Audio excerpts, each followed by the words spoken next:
You're listening to an Airwave Media Podcast. I'm Jason Palmer, one of the hosts of The Intelligence, The Economist's daily current affairs podcast.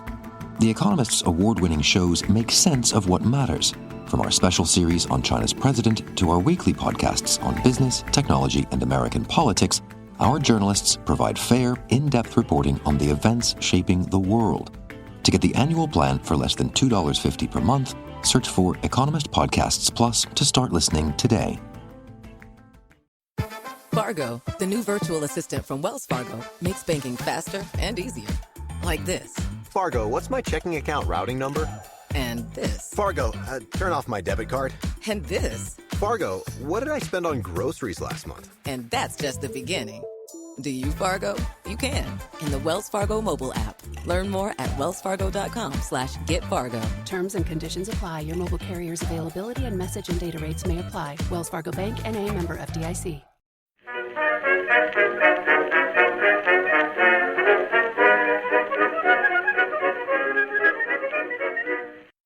Hello everyone and welcome to History of the Second World War, Episode 84, Germany Prepares for War Part 7, Influences and Decisions. This week, a big thank you goes out to Paul and Stephen for choosing to support this podcast on Patreon. As a member on Patreon, they get access to ad-free versions of all of the podcast episodes, plus special member-only episodes released roughly once a month. Head on over to historyofthesecondworldwar.com/members to find out more. One of the challenges that has to be faced when discussing any nation's military evolution at really any point in modern history, including during the 1930s, is that there were always a variety of inputs that influenced their decisions and actions. These could have been internal factors, external events, geography, politics, industry. There's a whole list of different things that can cause nations and military leaders to make different choices. All of these inputs can then affect how things happen. Like, for example, how the German army was planning to wage war during the 1930s. I thought an interesting way to approach this problem for this episode would be to spend a good chunk of time discussing some of the inputs that would feed into how Germany would decide how to implement their own mechanization, motorization, and how to adapt for future wars. Along the way, we will also discuss some of the conclusions that other nations came to about the best way to wage modern war, which means we will touch briefly on the Soviet Union doctrine at this time and the French tank designs.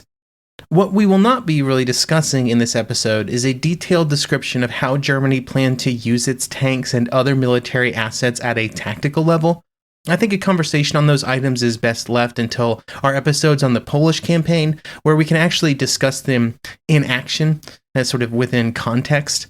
As with every conversation about German armored doctrine, or any armored doctrine during the Second World War, we have to start with 1920s Britain. This may seem like an odd place to start this episode, but Britain during the 1920s was one of the most forward-facing militaries when it came to armor theory, with armored theorists like J.F.C. Fuller and Liddell Hart playing an important role in shaping how the British Army planned to use armor and their armor forces. Fuller in particular would be a strong advocate for strong, concentrated armored forces, and during the 1920s, there would be exercises staged by the British Army to put those ideas to the test. One of these would involve the experimental mechanized force, which was assembled during 1927 as part of the largest test of armored units up to that point in history. The experimental mechanized force was an amalgamation of almost all of the mechanized and motorized assets available to the British Army at that point. By pooling everything together, they were able to work with larger formations and experience the issues that large formations caused, especially around communication and supply.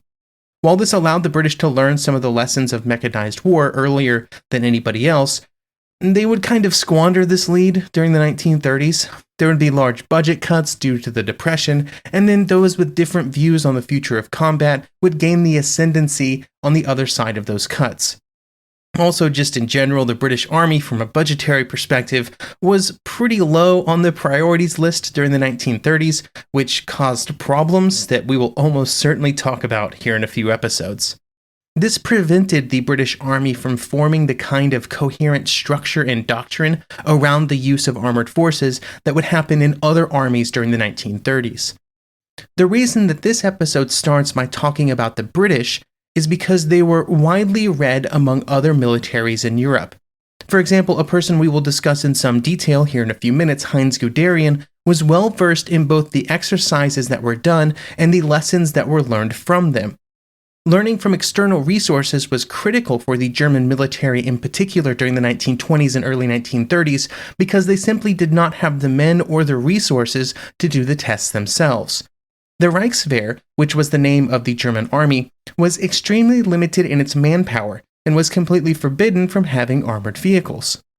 Along with influencing German thought because they couldn't do the exercises themselves, the British exercises would also go on to influence Soviet, Czech, and French military theorists during this same period, simply because their nations were not doing exercises on the same scale.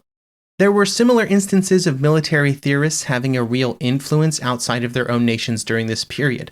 For example, Giulio Douhet, an Italian, would be an important influence on many air power theorists, especially those that threw their full support behind strategic bombing as the best way to win a future war.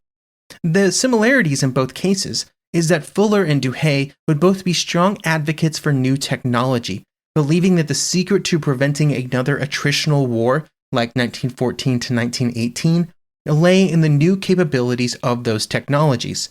To quote Douhet, quote, "Victory smiles upon those who anticipate the changes in the character of war, not upon those who wait to adapt themselves after the changes occur. Those who are ready first will not only win quickly, but will win with the fewest sacrifices and the minimum expenditure of means." End quote. They would come to the same conclusion for their chosen piece of technology, Douhet the strategic bomber and Fuller the tank, that the only correct answer was absolute commitment to these new tools. In both cases, they would represent the most extreme views on these items, and that would be part of why they would be so influential. While foreign writers and theorists would be one important input into German thinking, another would be the military actions that would take place around the world in the mid and late 1930s. We have discussed some of the most important of these on the podcast already, with the Italian invasion of Ethiopia during the Abyssinian War and the Spanish Civil War. The Italians would invade Ethiopia in 1935 with a total force of over 100,000 men, and they would try to advance in two different columns across the African nation, with one approaching from the north and another from the south. In both cases, the advances would come in far below expectations, with the advance from the north having supply issues due to infrastructural challenges. The roads in the area simply were not able to handle the requirements of supporting the Italian drive. In the south, there were similar concerns, with supply challenges causing the Italian commander to be very cautious and slow with his advance. General Badoglio would eventually take command and move things forward, but there were many problems that would still be faced by the Italians, problems that would be a feature of almost every campaign in Africa over the next decade. The main concern was one of supplies, with the supply lines for some Italian units reaching 4,000 kilometers back to Italy. Then, as supplies got closer to the front, they had to contend with local roads that were underdeveloped and possibly, in a hostile environment. Even with some of these challenges, Italian experiences in Africa were analyzed by many other nations because it was the first campaign that featured relatively modern and large motorized and mechanized forces that were in a real combat situation. The Italian armor was largely based around the CV-33 tankette, which had 2 machine guns for armament, but with its small size, it was still part of a mechanized force. There was also some really unique operations, like a flanking run by an Eritrean corps that was supplied by Italian airdrops. Eventually, they would receive over 110 tons of supplies as they moved 320 kilometers. The lessons that were taken from these events varied. On the air power side of things, the analysis was often quite positive because Italian air efforts seemed to have been an important factor in Italian victory. On the usage of Italian armor assets, there were some clear challenges, with supplies being problematic and terrain being less than conducive to what the Italians were trying to do. Then, during the Spanish Civil War, there were more opportunities for new military equipment to be tested in the field. We talked about this a bit last episode with the Luftwaffe and its latest generation of fighter and bombers, but German and Soviet tanks of the latest designs would also meet on the battlefields of Spain. And much like in the early stages of the air battle, the German weapons did not match up very well against the Soviet equipment that they would face. The best example would be the Soviet T-26 tank, which proved to be just flat out better than the Panzer I, due in large part to its larger gun. The Panzer I was always a stopgap in the Germans' arsenal, but such clear deficiencies still caused concern and hastened the end of the machine gun-armed light tank. In all cases, not just in Spain and Ethiopia, but for almost every foreign military campaign, there would be a tendency by analysts to pull the lessons that they wanted to from each action.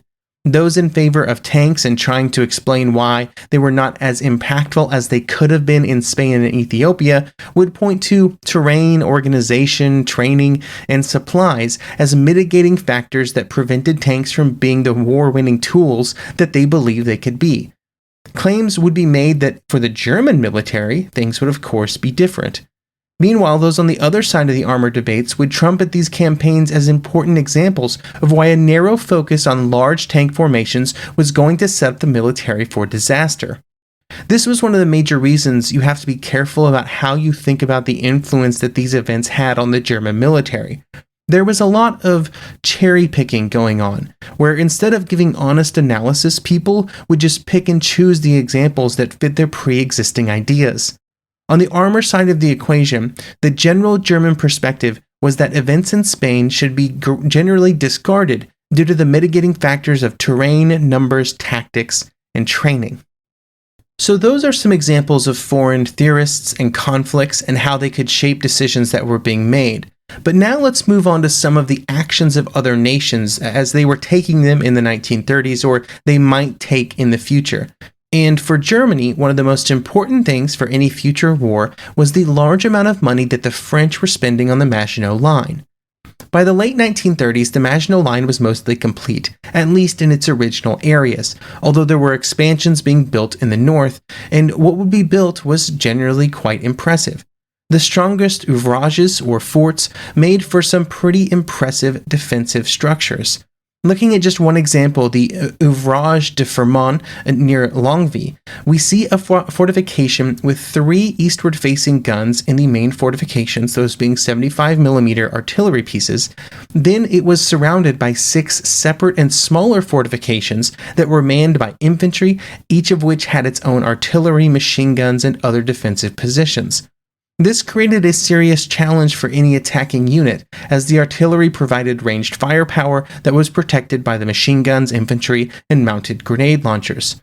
The ouvrages, as opposed to the improvised defenses that could be created during a war, were also perfectly placed to maximize their strengths, particularly around the field of fire, which for Fermont was around 20 kilometers in diameter.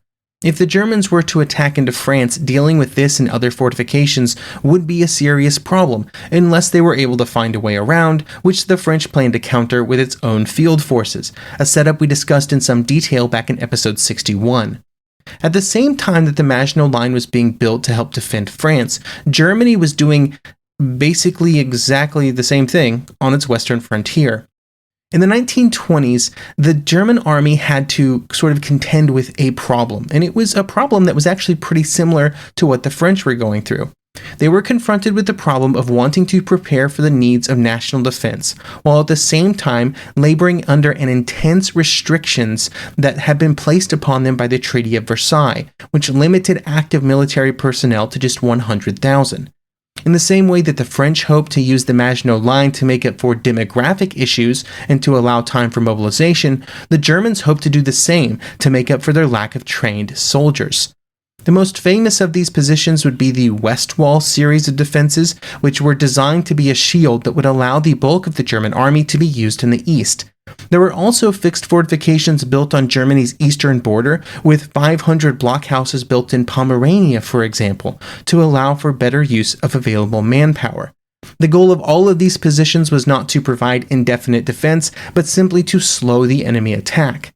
Building up to a defensible level was more challenging in the east than it was in the west, even with all those blockhouses, because of the general terrain on Germany's eastern border. This was very different in the West, where it was much more conducive to the kind of defense that Germany wanted to mount. This became less of a concern, though, in the 1930s, as the focus of German military efforts clearly shifted eastward, with Hitler pushing for expansion in the east as the first priority. Resources were instead poured into the West Wall, and it would be a major area of German focus in both manpower and other resources in the years before the war. And it would see a lot of work during the German work creation programs that would happen after 1933. By the summer of 1939, the fortifications on the French border were impressive, 11,000 blockhouses complete with countless other obstacles. This resulted in the interesting situation where both sides of the Franco-German border were festooned with defensive fortifications to prevent the other from launching a rapid attack at the beginning of hostilities, even though neither side planned to actually launch such a campaign.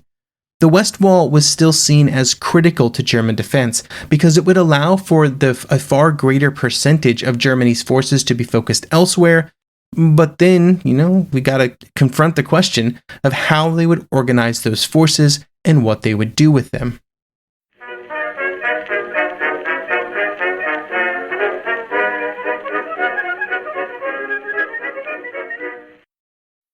Fargo, the new virtual assistant from Wells Fargo, makes banking faster and easier. Like this. Fargo, what's my checking account routing number? And this. Fargo, turn off my debit card. And this. Fargo, what did I spend on groceries last month? And that's just the beginning. Do you, Fargo? You can in the Wells Fargo mobile app. Learn more at wellsfargo.com/getfargo. Terms and conditions apply. Your mobile carrier's availability and message and data rates may apply. Wells Fargo Bank, N.A., member FDIC.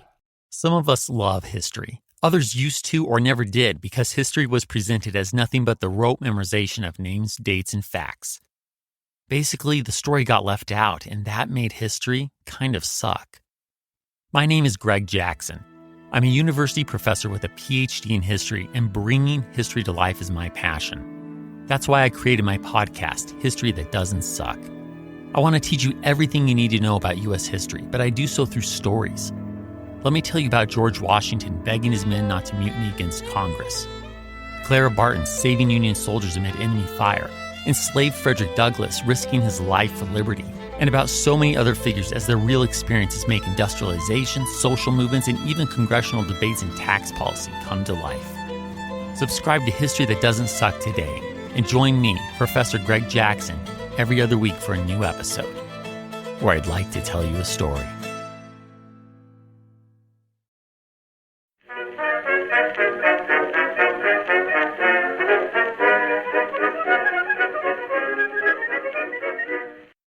During the last episode on the Luftwaffe, I made reference to the cooperation between the Soviet Union and Germany in the areas of aviation and in tank development. For tank development, one of the primary outcomes was the tank school at Kazan outside of Moscow. The school would open in July 1927 and was primarily seen from the German side as a way to test out their ideas for tank design and usage at a time when the Versailles Treaty prevented such activities from occurring in Germany. The Soviets hoped to gain some engineering and manufacturing experience from this process as well, because all the tank construction would be done in factories in the Soviet Union.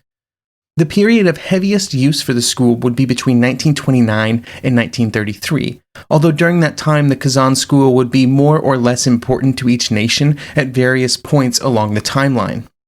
While it was beneficial to both sides, the Germans and Russians had different views on the ultimate purpose of the school. The Germans wanted to focus the school on training a small group of officers that could then take the things that they learned back to Germany when rearmament began. Meanwhile, the Soviets wanted to begin training large numbers of soldiers at the school to increase the combat capabilities of the Red Army immediately. This very fundamental disagreement would cause some issues along the way, but it was not the only area where the two militaries would diverge in their views. Another example would be in tank design. The German designers favored small, light, and cheaply produced designs, while the Russians were already moving to larger and heavier models, believing that the German designs were too vulnerable to enemy fire. These differing viewpoints would continue until the school was shut down in 1933, by which point it was clear that the two militaries had substantially diverged on many topics. The Soviets would, for most of the 1930s, chase their ideas of the deep battle, which was believed to be the best way to use large numbers of units to decisively defeat an enemy army in the field. It required large-scale unit cooperation and coordination, which would allow for an offensive into enemy territory that would push towards final victory. There was just one problem. The Soviets never really got it to work in the 1930s. They knew what they wanted to do, attack the enemy on a wide front and then develop that attack into deep penetration, which would then prevent any possible solidification of enemy defenses, which was such a problem during the First World War. It all worked on paper and in theory, and even in some exercises. But whenever the performance was put under any scrutiny or was forced to deal with real resistance, things quickly fell apart.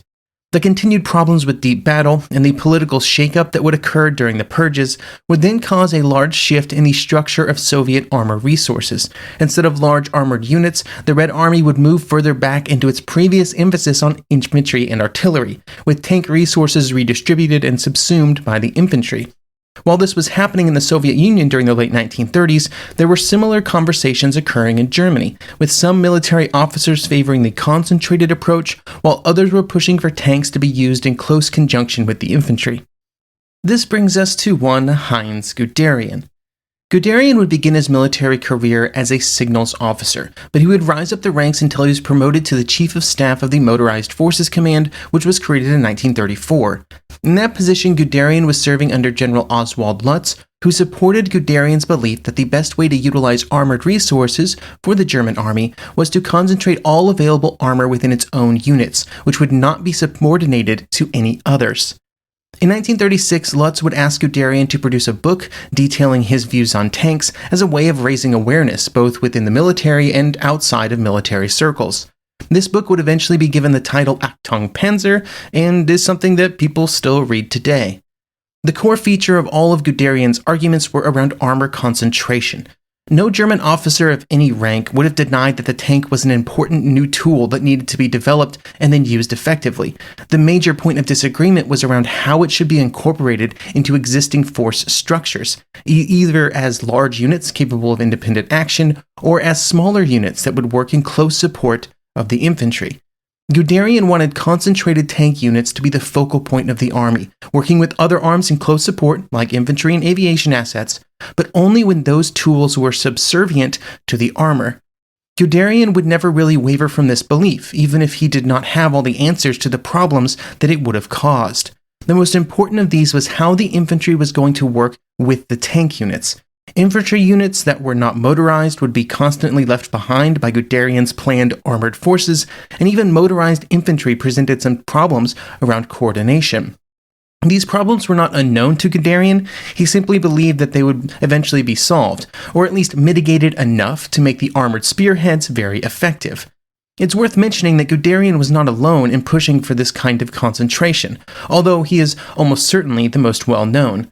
There were other officers like Ernst Volkheim, Alfred von Walhard-Bockelberg, Otto von Stülpnagel, and Oswald Lutz that all contributed to German armor theory, even if they are less well known. Guderian was, along with many of his other talents, very skilled at self-marketing, which would carry him through the war and after. Setting against Guderian and other armored concentrationists was the Army Chief of Staff Ludwig Beck. Beck, along with all of the other officers that agreed with him, did not think that tanks were in any way bad. They still wanted as many of them as possible. However, Beck believed that the best way to use them would be to distribute them more evenly among the entire German army. So instead of concentrating the motorized and mechanized resources that the German army did have within just a small number of armored divisions, those resources should instead be spread out to raise the mobility and effectiveness of all of the army's divisions and to provide each infantry division with some level of mobile striking power. From the perspective of the concentrationists, Beck's plans would disperse available resources too much, robbing the available armor of the impact that it could have if grouped together. From Beck's perspective, to do anything other than spread out the armor would simply leave the German army with a few highly mobile divisions and then a whole bunch of less mobile infantry divisions that would not be able to support them. In an ideal world, Germany would of course build enough vehicles to serve both purposes, but there were limits to how many tanks could be built in the 1930s. These disagreements would be tested during exercises. There were attempts during the Reichswehr years to do exercises that tried to replicate the presence of tanks, where motor vehicles were used in many cases, but it was only after roughly October 1935 and the final renunciation of the Versailles limitations that anything approaching real exercises that involved armored resources could take place. Yearly exercises were often held in September, with the ones in 1936 involving 50,000 men from a variety of different units. They would rapidly increase in size up to 160,000 men in 1937. This allowed all of the various groups within the Wehrmacht to work together, with the new panzer divisions working with aircraft, motorized infantry units, and even paratroopers. The three armored divisions that were under Lutz's command were initially equipped with Panzer I tanks, although this quickly started to be supplanted by the Panzer II. While the panzer divisions generally did quite well during these exercises, they were still real learning experiences, especially around coordination and communication, which was always very challenging. The most important outcome for later years, though, was that the panzer division concept seemed to have some very clear strengths, and so they would be refined and expanded. This expansion would be continually hampered, as so many other expansion plans during this time would be, by production problems. This was during the 4-year plans, when every area of armament production seemed to be falling behind. This was particularly problematic in the areas of tank production due to the massive changes in the design and overall performance of newer models. The panzer divisions did not just need tanks, but tanks that were of the latest and greatest variety. They would never really receive what they hoped, and by the start of the war, they had not received about a third of their desired Panzer IIIs, and they were short by 80% of the Panzer IVs that they had expected to receive by October 1939. Outside of the armor units, the problems were even worse, and creating motorized infantry units was hopelessly behind schedule.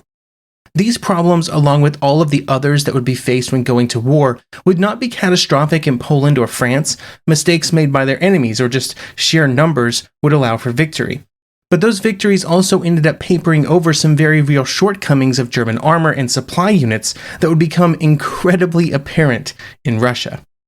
That brings us to a discussion of a term, the term, when discussing German tactics before the Second World War, blitzkrieg. The interwar definition of the word blitzkrieg had its roots in military concepts that dated back to after the First World War. During that time, with the rise of air power and its ability to bomb enemy targets a great distance from the battlefield, the idea of a quick knockout blow of an enemy seemed to be a concept that was possible. This idea was fostered by strategic bombing advocates as a great benefit of investing in strategic bombers, that a war could be over quickly, very quickly, almost before it even really started. And then this caused all kinds of concerns among the populations in cities that would have been the targets of those bombing raids. So how do we get from strategic bombing to German actions in Poland? Well, that is mostly thanks to journalists who were covering the fighting. They used it to describe the kind of actions that the German military was taking and the coordination between the ground forces of the Heer and the aviation resources of the Luftwaffe. It was not and would never be some kind of official doctrinal concept of the German military. Dating back to the early 1930s, the official doctrine of the German army recognized that close cooperation with the Luftwaffe was important and would provide a much greater chance of success. Then, during the course of the decade, they developed and refined this cooperation. But then, when the word blitzkrieg was attached to the actions in Poland, Nazi propaganda grabbed onto the idea and sort of just ran with it. Giving the actions of the German military a name like blitzkrieg made it easier to glorify and kind of classify and made it easier for everybody to understand. And it made it seem like they were doing something amazing. And if you looked at German propaganda, they also appeared to be unstoppable. So why would we care about what the Germans did or did not call their military doctrine at the start of the war? Well, first of all, it's nice just for the sake of accuracy, but more importantly, anytime a term or idea is created, amplified, or popularized by the propaganda organizations inside a nation, it's important to give it some thought. In the case of blitzkrieg, it still carries with it like a positive connotation, a positive feeling, like the Germans were onto something and they were in some ways doing things better than anybody else. That may have been the case, and I think there were absolutely militaries that were either behind the curve or had made incorrect choices that the Germans did not make. But in many cases, like in Poland, the preparations made by the German military and how they prepared for war and how they planned to fight it, while important, was probably not something that really made a difference. It can be challenging to evaluate the preparations of the German military properly, based on the crushing successes that they would have in the first 18 months of the war. When for many of those successes, the greatest strength of the Wehrmacht was that they were really good at taking advantage of their enemies' mistakes. This is exemplified perfectly in the Polish campaign, where to quote Field Marshal Erich von Manstein, quote, Poland's defeat was the inevitable outcome of the Warsaw's government's illusions about the actions its allies would take, as well as its overestimation of the Polish army's ability to offer lengthy resistance, end quote. This would be a common refrain among Germany's enemies early in the war. Sure, the Germans were doing a good job and they planned out what they were going to do before the war, and they were using their panzer divisions, and they were using combined arm tactics between the Luftwaffe and the Heer infantry and armored divisions. But at the end of the day, in a lot of cases, they were just taking advantage of all the weakness that was around them. Thank you for listening, and I hope you will join me next time for the 8th part of our series on Germany, where we will discuss the Kristallnacht, or the Night of Broken Glass.